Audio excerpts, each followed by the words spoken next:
Isa Abdul Faraj's family has lived in Kenya for generations, well over 100 years. His grandfather came from the Nubian mountains in Sudan with the British Army before World War I. Isa is Nubian, and for years, like so many other Nubians, he's been stateless. It is, in simple terms, it is the worst possible thing that can happen to a human being, to be stateless. It means you are an non-entity, you don't exist, you're not provided for, you count for nothing. First World War helmet. It's a collector's item. And at that time, the entire army was Nubian. All right? When Kenya army. The entire Kenya army was Nubian. The Nubians' arrival, says Isa, had a significant impact on the region. They established camps, which were trading and later urban centers. Kibera, on the outskirts of the Kenyan capital, was one of the first. Nubians were allotted plots of land. Houses were built. The community grew. And with time, their ties to Sudan faded. Kibera was home. But after independence, a problem arose. The Nubians weren't eligible for Kenyan ID cards or citizenship. And in Kenya, if you do not have an ID card, you don't exist. Technically, you cannot even leave your house, because you see, if you leave your house and you're challenged, where is your ID? That constitutes a crime. Now, if you cannot leave your house, how do you live? How do you look for a job? You can't even open a bank account.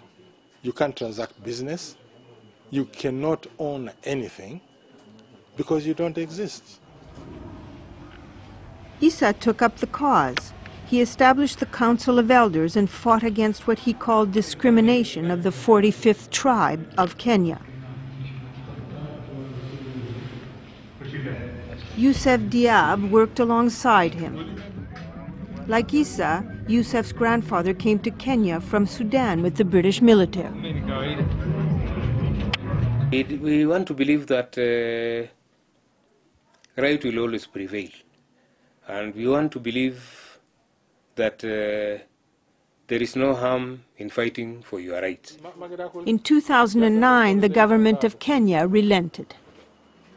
I think the government came to its senses, and they very quickly climbed down and even issued us with documents to say that we are Kenyan citizens and we are the 43rd tribe of Kenya.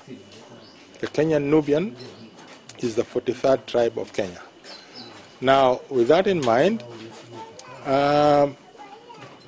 issuance of ID became a bit easy.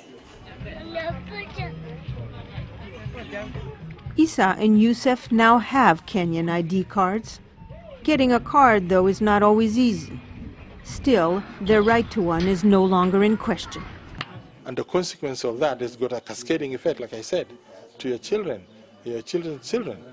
So it was not just a matter of wins, it's life and death. So the recognition of the Nubians in Kenya has been a breakthrough. The uphill battle now is to get land rights, including in Kibera. The Nubians here have no official land title, which means that development of any kind is difficult, if not impossible. That is their next battle, one they are ready to take on.